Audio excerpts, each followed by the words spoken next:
All right, good evening, everyone, and thank you for joining us for the April 2025 meeting of the Planning and Zoning Commission Study and Review Committee. Mr. Fisher, before we get out of the gate, would you like to frame this up a little bit for us? Yeah, so just for information purposes, so Study Review Committee is a subset of the Planning Commission. So all 6 members of the Study Review Committee are members of the Planning Commission. So what Study Review Committee does is, we'll look at different issues that may look at it. We're going to rewrite a regulation for something, or we're going to write a new regulation for something. Since I've been here, we've done medical cannabis, the medical cannabis regulations. We've revised our short-term rental regulations once. We've looked at various things, and maybe they've chosen we don't need to revise that yet. So really, that's the point of the Study Review Committee. So what they typically do is we are the staff of the Planning Commission. So what they'll do is they will recommend for us to go and do something. Usually at the end of these meetings, they will direct us to either go in and write a regulation. They'll decide that, this isn't something we need to worry about right now. But they will direct us in what our next course of action will be. And what we will do with that is if they tell us to go and start writing a regulation, then we'll do that and we'll bring that back to the next Study Review Committee meeting. I do want everybody to understand, because I know there's talk about the moratorium and then this. So these are 2 separate things altogether. The moratorium will go to the Planning Commission next month for their public hearing on whether or not to move that back to fiscal court. That's completely separate from this process. This process is us really trying to look at how we're going to craft regulations concerning data centers so that in the future, if this happens again, that it goes in a appropriately zoned area, that it's got other regulations that we would want to impose. So there's going to be certain things we'll talk about tonight. They will then direct us to do things. I did have a conversation earlier today with Mr. Oberg. I don't think he's here, but did have a conversation with him that if they direct us to go and start writing a regulation, that I am happy to meet with him and a few other members of their group to talk about things that they would like to see in the regulation and kind of start that dialogue. So that's not something that we are opposed to, and we'll do that within the next week or so. Once again, if the Planning Commission, the Study Review Committee directs us to do that, which I think that they're probably going to. So with that being said, I just wanted to kind of make everybody understand that this is the scope of the Study Review Committee and what this committee does. So it's just like any other law that comes out of, whether it's in Frankfurt at the General Assembly, there's a committee hearing before it goes to the full House. This works the same way with this committee. We'll say, okay, the regulation is good. We'll take it to the full Planning Commission for a vote, which would then go to the legislative body. So just so we know. All right, thank you, Mr. Fisher. So, as we get out of the gate here, if everyone would please do me the favor. Cell phones out, turn them to mute for the duration of this hearing so they don't interrupt the hearing. We're going to start with, Commissioners, approval of the December 2024 meeting summary. Can I go ahead and get a motion on the floor? I'll make a motion. Thank you, Ms. Nasser. Any discussion on contents of the meeting summary? Mr. Marsh? Mr. King. Sign ordinance down the middle of the first page, senior planner Barge and code enforcement Bear. Can we please include Mr. Bear's information as others present, up above? And then on page... I'm sorry, I didn't follow. Okay, I'm sorry. He is not in the meeting according to the top half. So include him among the Including, attendees. yeah, who he is, what he is, please. And then the second page, bullet point number 4, Magistrate Hawkins. It says down in the second line, movement of signs. I believe that should be moving signs. It's referring to the mechanical moving signs, not the actual movement of a sign. Mm-hmm. Those Okay. are all of the things that I caught, sir. All right, thank you. Anyone else? All right. Can I get a motion on the floor to approve as updated? Motion to approve. I have a motion. Do I have a second? Second. I have a motion and a second. We'll voice vote. All in favor, please signify by saying aye. Aye. And opposed, like sign. Meeting summary is approved. First docket item, Mr. Fisher. All right, so first docket item is short-term regulations. So we revised these regulations back in, ooh, this mic is choppy. We revised these regulations, I believe, back in 2023, maybe. Revised those back then. And so all short-term regulations now go before the Board of Adjustments for a conditional use permit. So they phased out the non-owner occupied short-term rentals, and everything had to become owner occupied. So since that time, we've been taking all those cases. Is that breaking up really bad?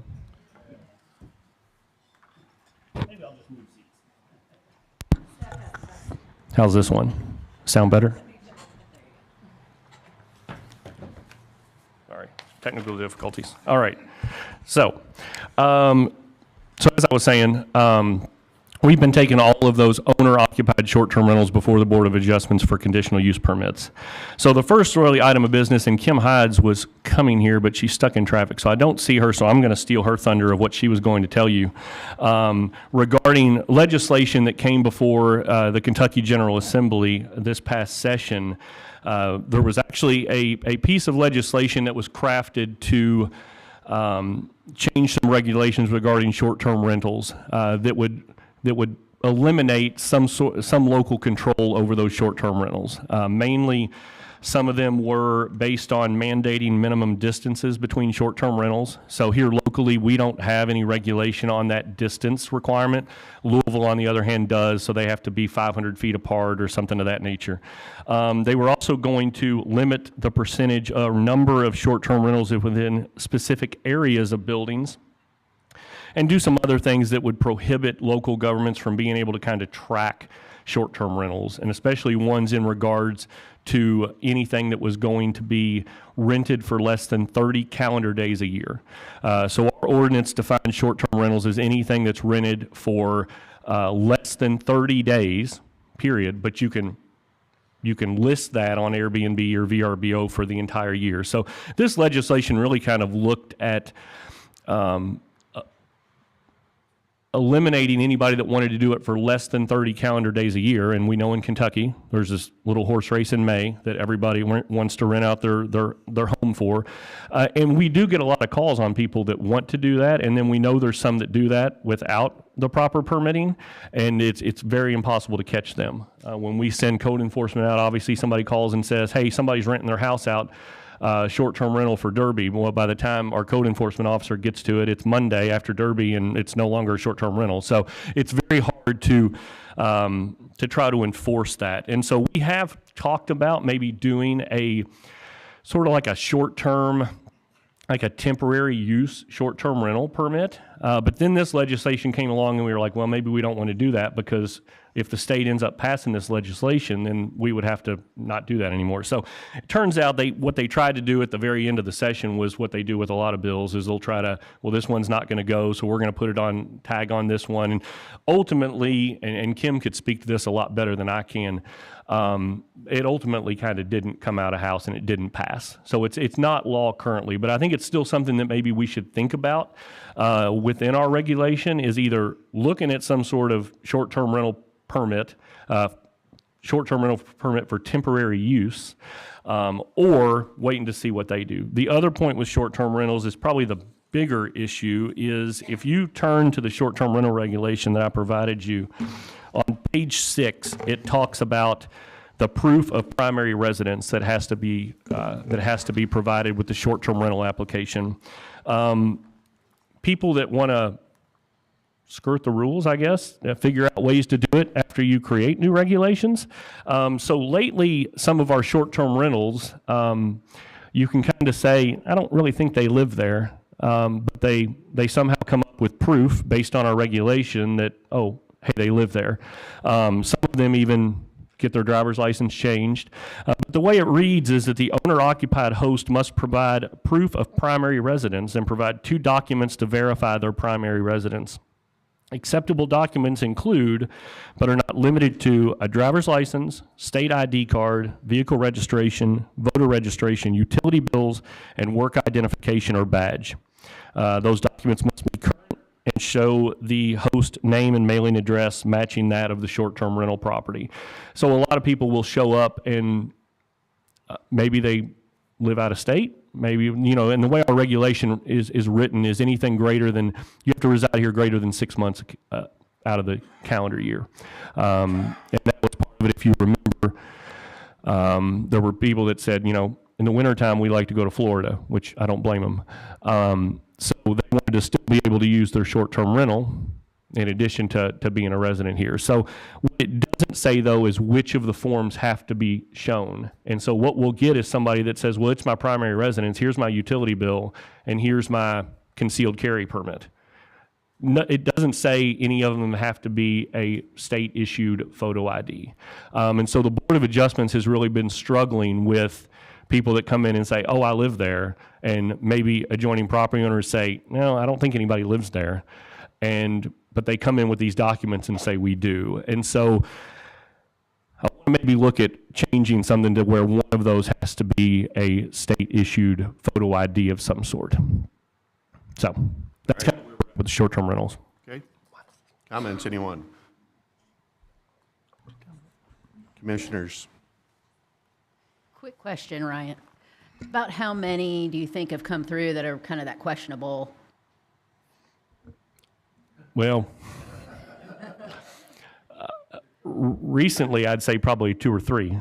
And we don't get very many of these a month. You know, there may be one on the agenda, sometimes 2, but some of them are questionable. I can think of 3 off the top of my head without thinking real hard.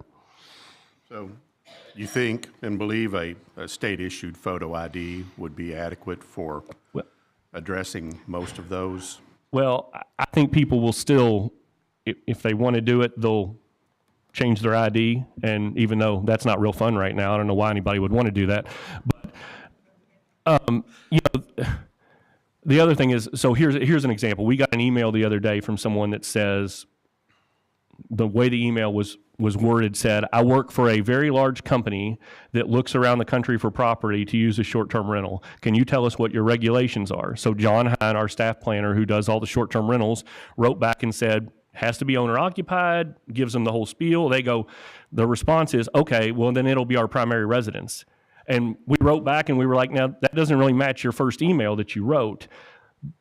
But I guarantee they're going to try to show up and say, oh, here's all the documents. It's our primary residence. And it's just very difficult the way it's written. I don't know if that'll solve anything because, once again, people, if they want to do something, they're going to try to do it, I guess. Any weakness perceived by asking and requiring a government photo ID who would not happen to have one of those? Are there?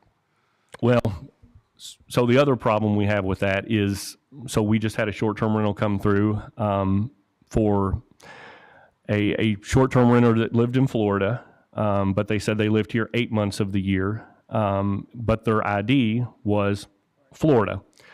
So in those cases, how do we get around that? Because one of them isn't going to be a photo ID. They vote in Florida. They don't have a voter registration card here, but even though they live here 8 months of the year, everything is registered in Florida for whatever reason.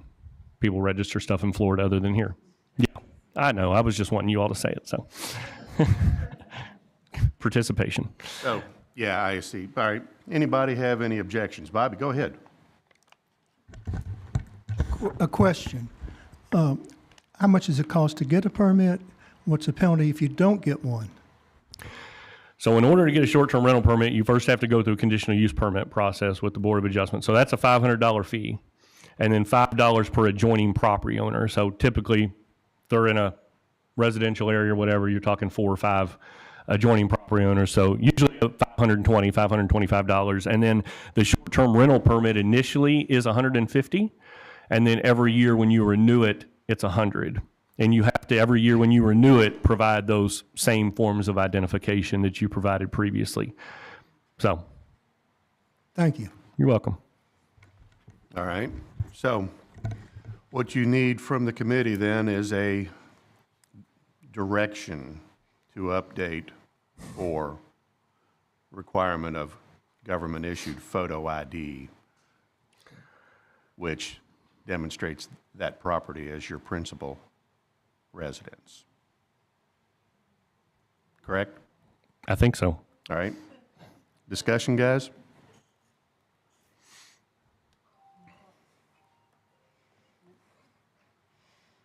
I can tell you from a personal experience that what everybody said, the reason that they might be in conflict is tax, right?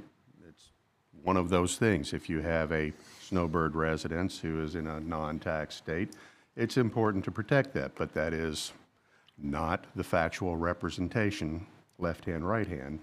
I'm good with a photo ID government issued in that regard, right? A consistent representation. Okay? Any discussion? I agree with that. I look at utility bills, vehicle registration, those are really easy to get around. Pretty easy to get as a library card. Yeah. Come on, right? Right, So, right. Yeah, buy a car to park over there, and you're around that. And the large corporations would do that, so. right. So getting it to a photo ID makes a lot of sense. Right. Government issue. Yeah. Sam? You know how much problem we're having right now getting our real IDs and all that, you know, I mean, Ryan, would a passport be acceptable? yeah, it should be. Government issued Yeah, photo ID? I mean, What is that? That should, Yeah, Passport? that would absolutely be acceptable. yeah. So you could word it with just any form of government-issued photo ID? Right. Yeah. But I mean, this gets back to the problem that people will start screaming discrimination because they're, it's the same thing, they can't get their real ID to drive their vehicle right now. I mean, you know, which I find is a little bit, poor excuse, but that's just my Doesn't- personal opinion. Does it need to be a real ID, or can it just be a government-issued photo ID? Because, I mean, Government issued. personally, it's a little bit get that. weird that Kentucky's so behind, but That's a very good point. it was moving here from Georgia is really easy to get my real ID. I mean, yeah, it took like 4 weeks, but I made the appointment, and it wasn't that bad, you know. And those Florida people were able to get their driver's license changed before the Board of Adjustments meeting. So, and the PVA address changed as well. So I guess they'll be paying more taxes. I think you mentioned it, Ryan, would a concealed weapons permit. It's a photo government. I don't think there's a photo. Yes. Is there? Okay. Well, let's see. That shows how much I know about that, so. All right.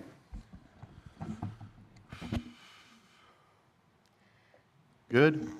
Yeah, I think leaving it, back to Anna's question of leaving it as government-issued photo ID, so that should other identification processes change, it covers those as well. All right. So at least one of those two forms has to be Yes. a government with the address that matches that of the short-term rental. I think that's a start to at least help. Okay. So let's get a motion on the floor. Question, please. are you suggesting leaving the other utility bills and work identity, all that stuff in there as well? Well, I mean, they have to show two. I just think if we do one of them has to be a photo issue, that'll at least help because, like I said, people will show up with two, you know, a work pay stub that's got that address and then something else. And, you know, a utility bill, you get on your email now. Utility and bill's obviously going to have the address of the Yeah, property.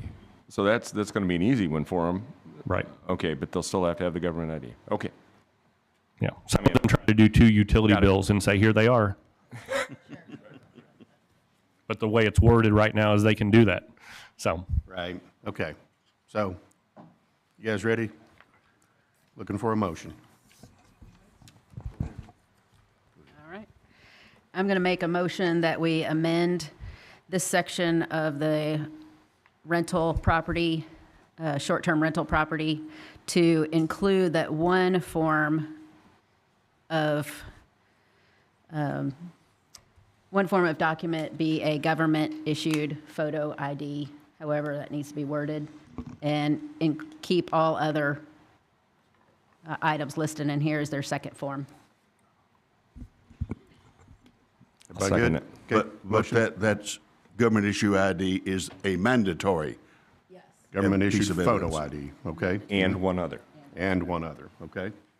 I'll second that. I want to add a clarification. Photo, okay. Yes. Everybody good? All right, any discussion? Go with a voice vote. All in favor, please signify by saying aye. Aye. And opposed, like sign. All right. All right, Ryan, you're up. I okay. think this is the main event. Now I huh? think this is the one that people are here for. Okay. All right, so data centers. Unless you maybe live under a rock, I don't know, but we've got a little bit of a data center thing going on in our county.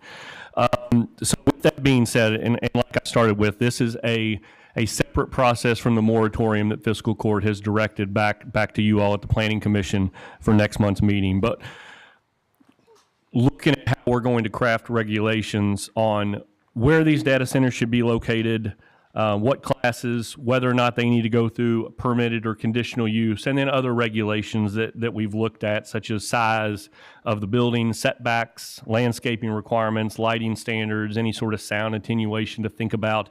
So we've investigated a lot of other communities that have regulations for these data centers, which are maybe more prevalent in some places than we'd ever thought of back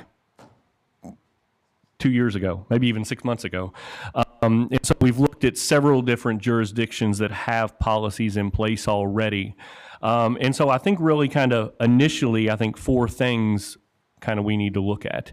And Anna's done some research on a few of them, which she'll share some of that. But I think the first one is obviously a definition. I've gotten several emails just in the past 24 hours about a definition. There are a lot of different definitions of data centers. Louisville, for instance, which does have several in their area, and then obviously a large one that was just recently approved out on what's that road? Out in Rubbertown area, Campground Road. They use a telecommunications hotel, which is kind of one of their antiquated regulations. That definition is actually in the American Planning Association dictionary. The American Planning Association dictionary does not have a definition for data center. Neither does the APA, which is the American Planning Association that we're members of, have any sort of guidance on a definition. And so really looking at, other jurisdictions and what they have stated they are, and they're all relatively the same. Did you type that out for the definitions? Okay. So I'll let her go over, do you want to go over each one of these things that I think is important at a time so we don't get? Yes. Okay. So let's start with the definitions.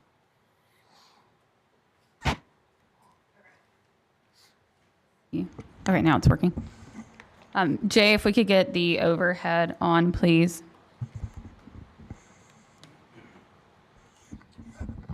So this is a report. Actually, I just printed this one off. But this is an ordinance, and the definition here says a facility used primarily for the storage, management, processing, and transmission of digital data, which houses computer and or network equipment, systems, servers, appliances, and other associated components related to digital data operations. Such facility may also include air handlers, power generators, water cooling and storage facilities, utility substations, and other associated utility infrastructure to support the sustained operations of the data center.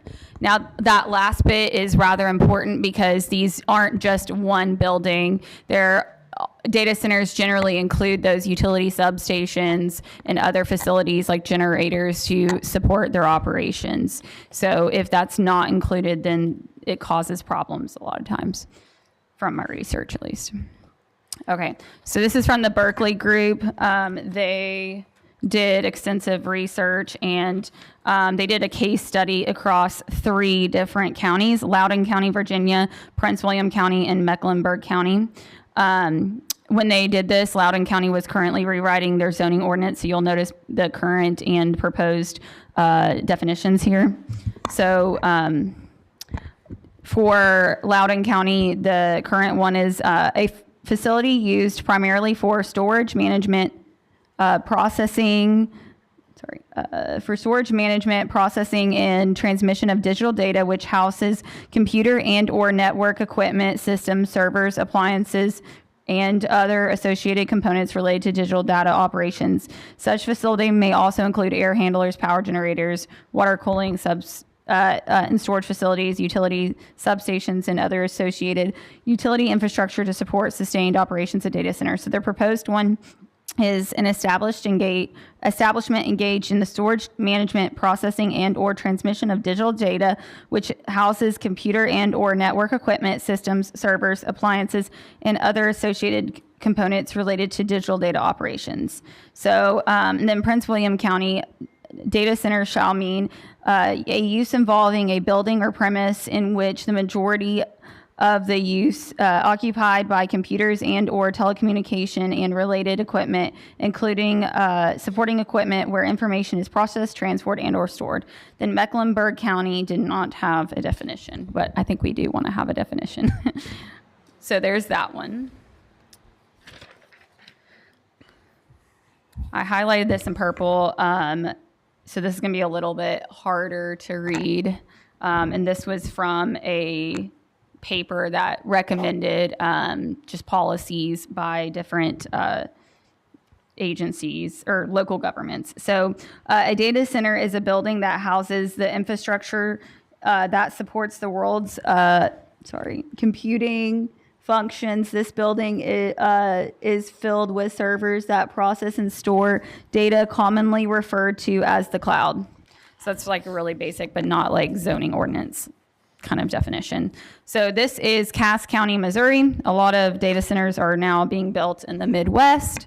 So a data center is a facility whose primary service is data processing or data storage and is used to house computer systems associated with components such as central processing units, graphical processing units, neural networks, quantum bits, quantum processors. It kind of goes into all the little, like every possible word they could think of related to it, and then or any other term applicable to facilities which are used for such purposes shall be deemed a data center. So those are some definitions if your brain's not jumbled up enough yet.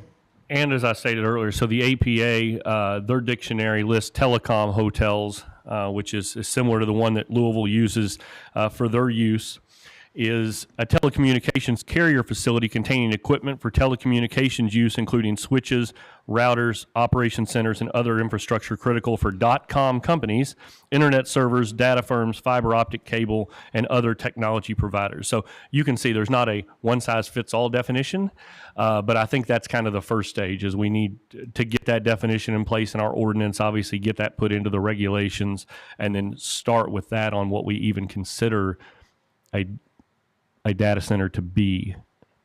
The second thing, unless you want to entertain questions from anybody on definitions, but You guys, definitions? Want to talk to Ryan about definitions? You heard enough for the moment? Okay, keep going. okay. The next one would be zoning classes. Obviously right now, in the situation that we're in with our current application is that there's really nothing in the regulations that defines data center in our current planning and zoning regulations, which is different from our comprehensive plan. Not to get into that whole debate tonight, but that's different. So our planning and zoning regulations don't define the word data center. So we made a determination that the closest thing currently within our zoning regulations is what's referred to as a private utility building. So in order to not have that problem occur in the future, then we would really like to see data centers put into an actual category. Now, our thoughts on that would be industrial zoned property, and we have obviously 3 of those. That's I-1, I-2, and IPD. There's not very much, if any, I-2 property that I know of, so any of that would require a zoning change. But then that begs the other question is, based on the different types of data centers there are, because, I've been educated enough now to find out that Louisville's got a ton of data centers that you don't ever know about in office parks and business parks, and every hospital has a data center because you no longer go to your doctor to get the chart. You have to go to the MyChart, right? Well, that MyChart is housed in a data center. So these hospitals have them, all over the place, and most of them you'd drive past and never even recognize or know they're there. So with that being said, is that something to where we would want to stagger maybe a smaller scale data center would be allowable in the I-1 versus what we're looking at now with this current proposal of a hyperscale data center to either be in I-2, IPD, or is the county's perspective to say we're not interested in the hyperscales at all? Those aren't permitted at all, and then maybe allow the opportunity for smaller scale ones to come to appropriately zoned areas such as the industrial zonings. In our discussion, we did talk, C4 could possibly be an area that The smaller scale ones could be allowed. We also brought up, AG2 property, which there's no AG2 property. I want to stay away from that one simply because if a data processing facility comes in and tries to apply for a zoning change and say they're going to go to AG2 zoning, they could technically go, well, AG1 is right next to it, so it's kind of a like use. So I'd rather not do the AG2 in those discussions. C4, I think maybe is something for discussion to say, because if you look at C4, that does get up there in some higher scale commercial ends. Once again, that would be for the smaller scale ones. And, some of our regulations, even when they talk about like square footage of things, C1, C2, so you can have like a retail and personal service establishment, and these numbers aren't accurate, but like 50,000 square feet or greater is in C1. 100,000 square feet or greater is C2. So, would we want to look at something to say data center less than blank square footage would be a use in I1, and then anything greater than this would be a use in I2. I mean, I think that's food for thought. It's definitely a discussion I'd like to have with, Nathan and his individuals that want to come to kind of think about, is that something that's palatable to putting it in the more appropriately zoned area. And along that same note, I mean, once again, there's lots of different types of data centers, from the smaller scale to the hyperscale. And in her research said there's, things that are corporation and enterprise type data centers. There's co-location data centers, there's wholesale data centers, telecom data centers, and then these hyperscale data centers, which in her research, it seems a lot of the stuff is going the hyperscale route. So once again, it's food for thought on, do we want to make those in the IPD where, all of that would pretty much require most places to get a zoning change. And then the other things along that would be permitted versus conditional use. So that's another thing I think we would want to figure out. So right now, the way we're classifying them is the private utility, which goes for a conditional use permit. That conditional use permit, based on the state law, requires it to go to the Board of Adjustments.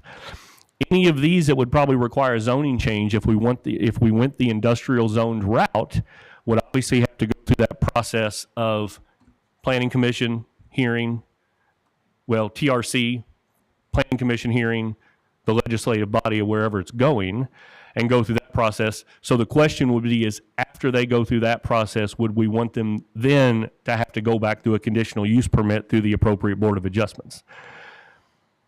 I would think that if it's a zoning change, it's already gone through enough of a process.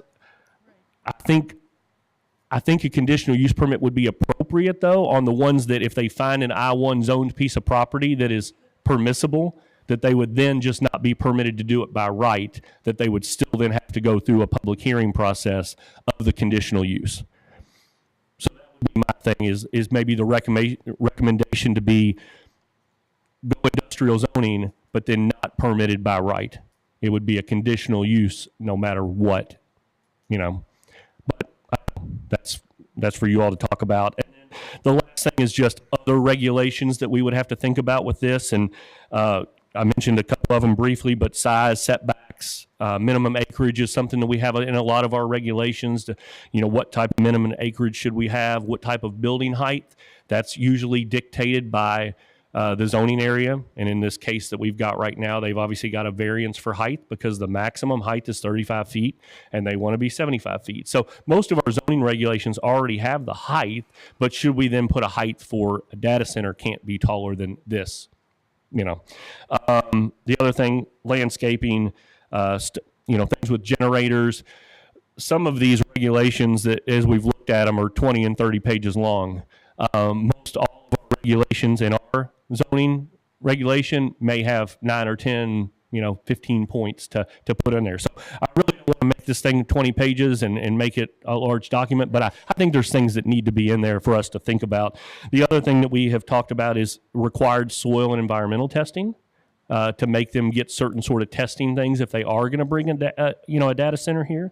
And then also required community meetings. So right now, the only time a developer or an applicant has to do a neighborhood meeting is if they're getting a zoning change. Once again, if somebody finds a piece of property that's already zoned correctly, we possibly think it should still be a requirement that they do a neighborhood meeting for people within a certain area. And this is all subject to the county attorney telling me what's legal and not legal, but just something that I'm thinking about. Okay, I think I've given you all enough to digest for a second. All right, so far, yeah, all of that. I want to see something a little bit more fleshed out in that regard, but let's find out what the other committee members think as well. Thoughts, anything that's too much or overreach in that space, or things that we haven't considered yet? Katie?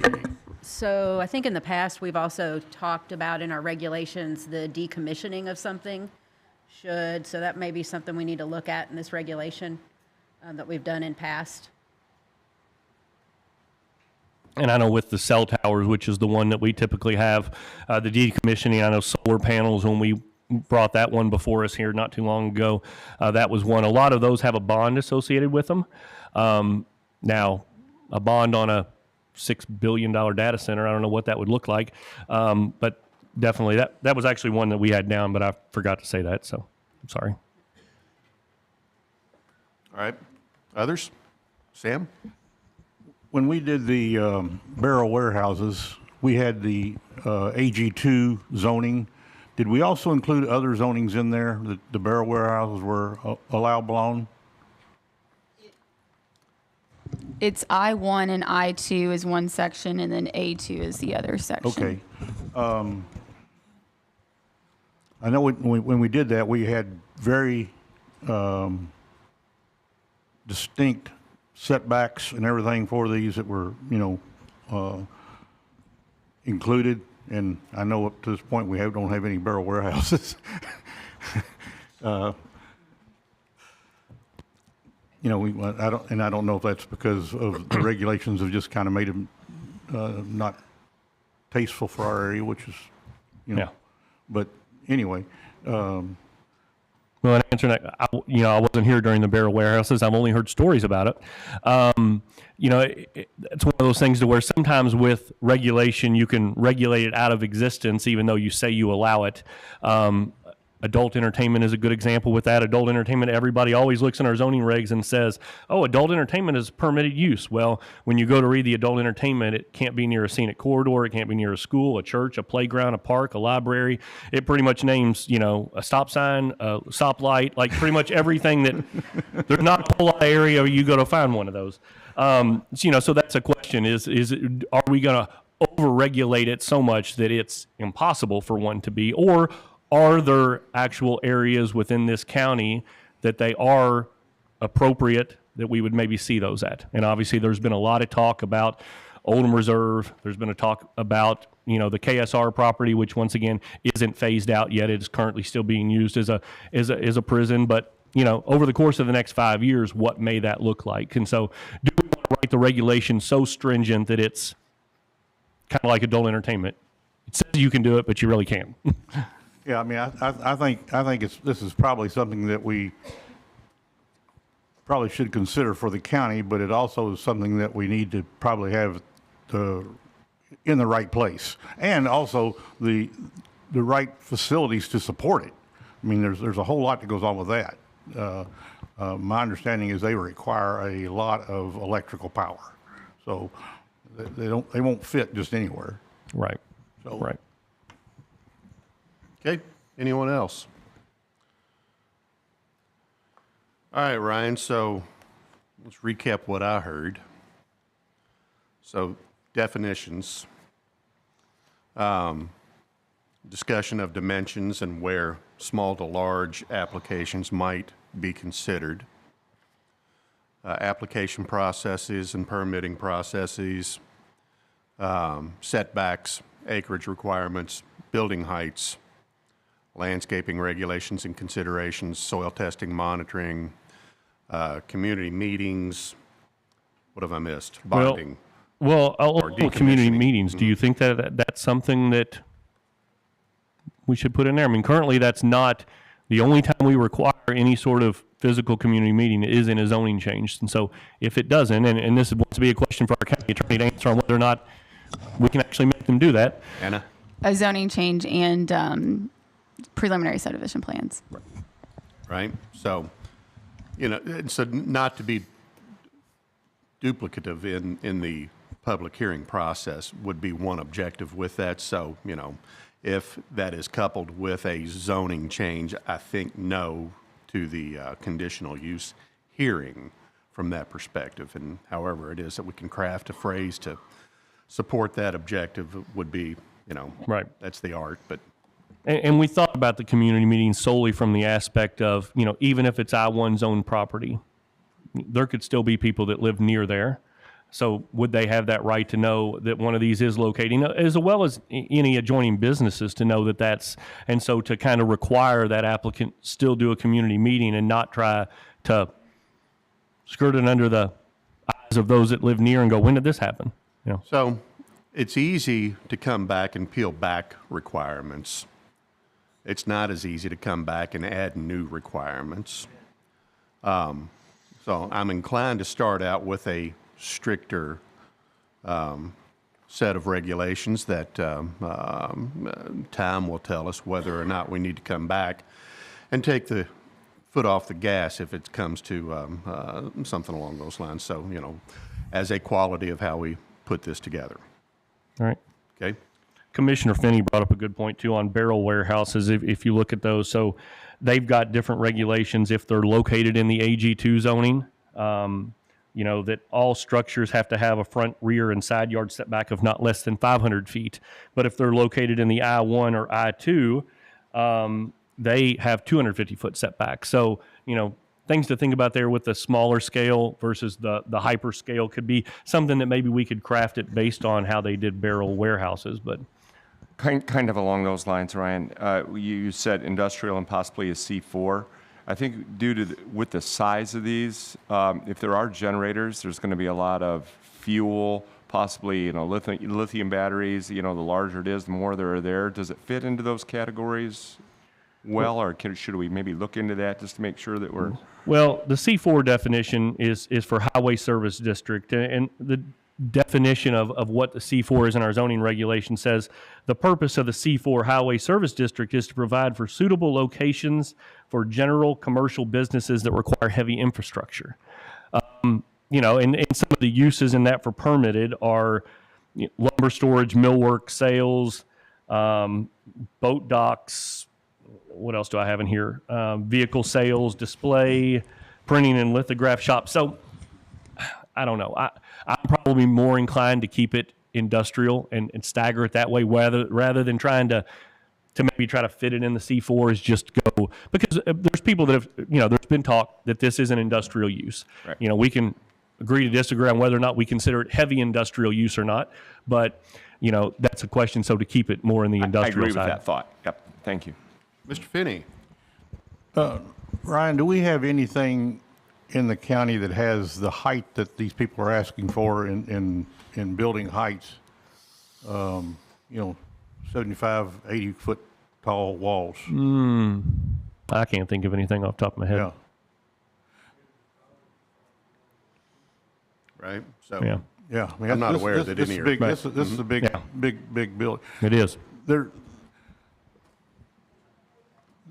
I made 3 trips to Cleveland last month, and there's one of these going up right off of I-71 between, I think, Columbus and Cleveland, and the amount of electrical lines going into it is huge, and the transformer area that they have built actually sits the closest to 71, and it is monstrous. And then the building that I assume is the data center, if you can imagine the Amazon building down on 65 in, I guess, Bullitt County, doubled at least over in this big flat cornfield, Yeah. is the data center. I mean, this thing is, Yeah.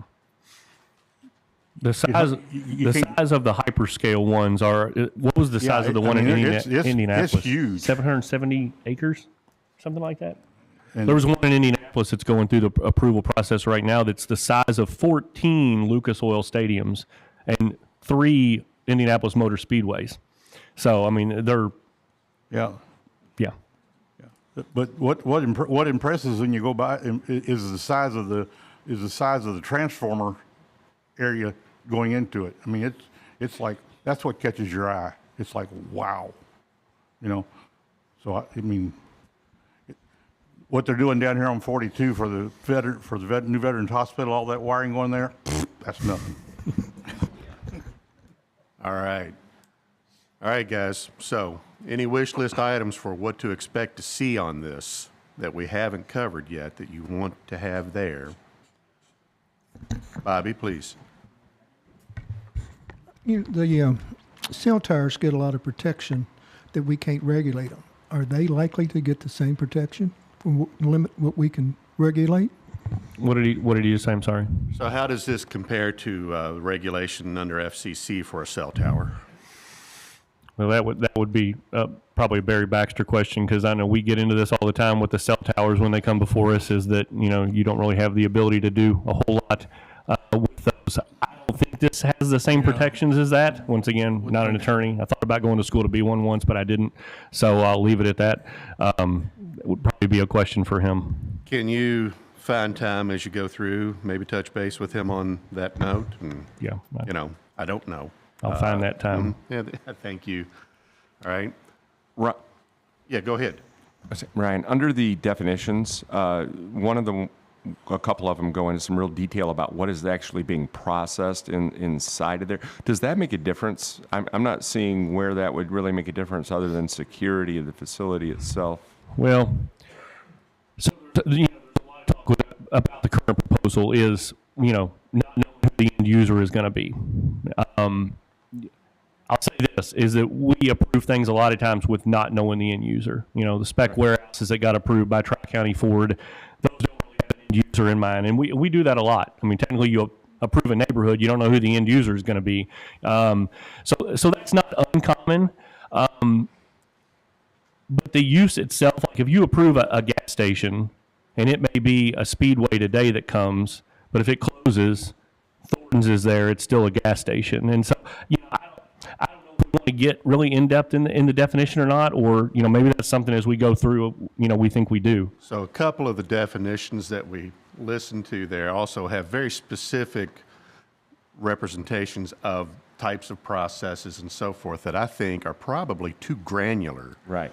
for writing code. And in particular, too specific that if you end up getting an advance that leaps beyond that, you may have an exclusion or inclusion that is absolutely unintended with this. So, you know, I'd rather have a more general reference in the definition set than those granular types of items. This one doesn't want to stay on. I think that also allows for the expansion and advancement of technology that we might not have words for right now. And you know, these ordinances take forever to update, so go. they get out of date fast. Right?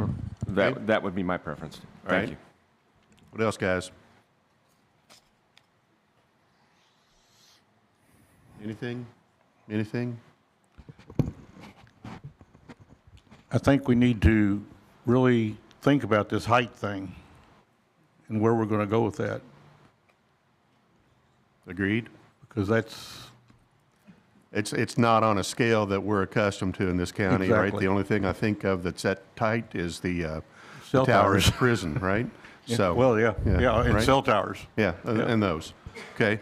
So, hey, look, guys, we have 10 minutes before we say goodbye to Ryan, so we are in the place of wrapping up with this. So, Ryan, you got enough to Well, one move thing forward with? one thing on the structure height is to think about is the zoning class that we put it in is going to have a structure height. So I-1, the maximum structure height is 50 feet. I-2 is 50 feet. And then weird IPD is 45 feet. You know, the zoning class itself has height restrictions, but that's something that with the data center we could put in. Can't be greater than whatever, or we just leave it at the zoning class itself. You know, If you're concerned about that scale being too large, I mean, you leave it at where the I-2 is, for instance, and there's always waivers and variances that can be requested based on the specific site situation. if it makes sense, that can be accommodated. But in other terms, I mean, particularly if we're worried about that type of scale, you have that opportunity now. That's what I think we're going to see when they bring back a set of proposed text. Well, if you would consider it like going in on a place like the prison property in the future, you wouldn't want to cut your throat by making it too small and having to come back and redo. Even if you put a height restriction, it still doesn't prevent an applicant from asking for a variance from that. Understand because, that. The KRS allows for the variances and waivers on certain things, and building height would be one of those. So no matter what you put it at, it wouldn't prevent somebody, but it does. Once again, like with a subdivision we see before Planning Commission, when you have a subdivision come in and there's no variances and waivers, makes it fairly difficult to do things. You add variances and waivers on things, and now gives a little bit more control to the board to say, no, this doesn't fit. So it doesn't change the fact that they can come back and do that, but It also may make them look elsewhere before they decide that, well, we'll go for a variance, we'll go for a waiver, So you may lose an opportunity because, well, they're going to make us do that. Well, think about this, is that the kind of message you want to send for this county, right? That's it, Yeah. right? If that's what you want, I don't want something that's 80 feet, I might deal with something that's 50 feet. If that's where you are, then that's the kind of language we're looking to land on.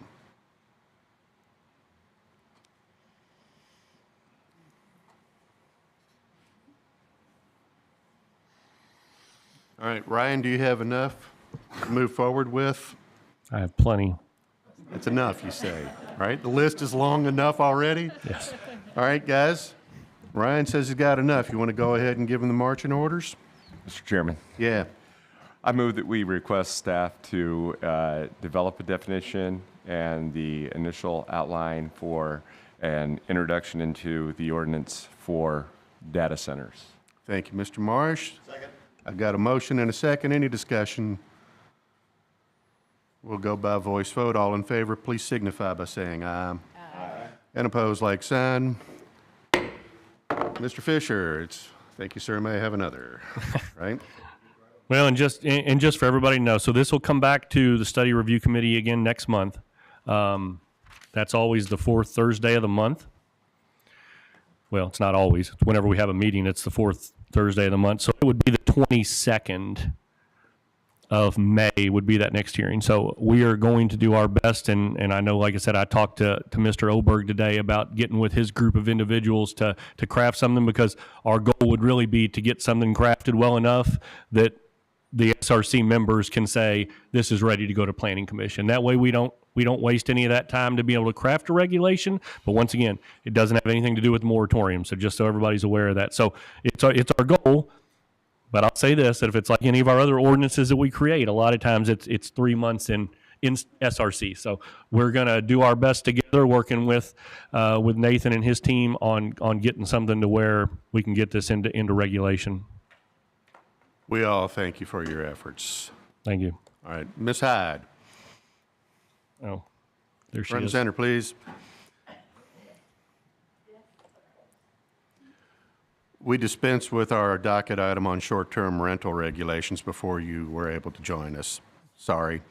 All we've done there is ask for a modification that moves the residency requirement to state-issued photo IDs.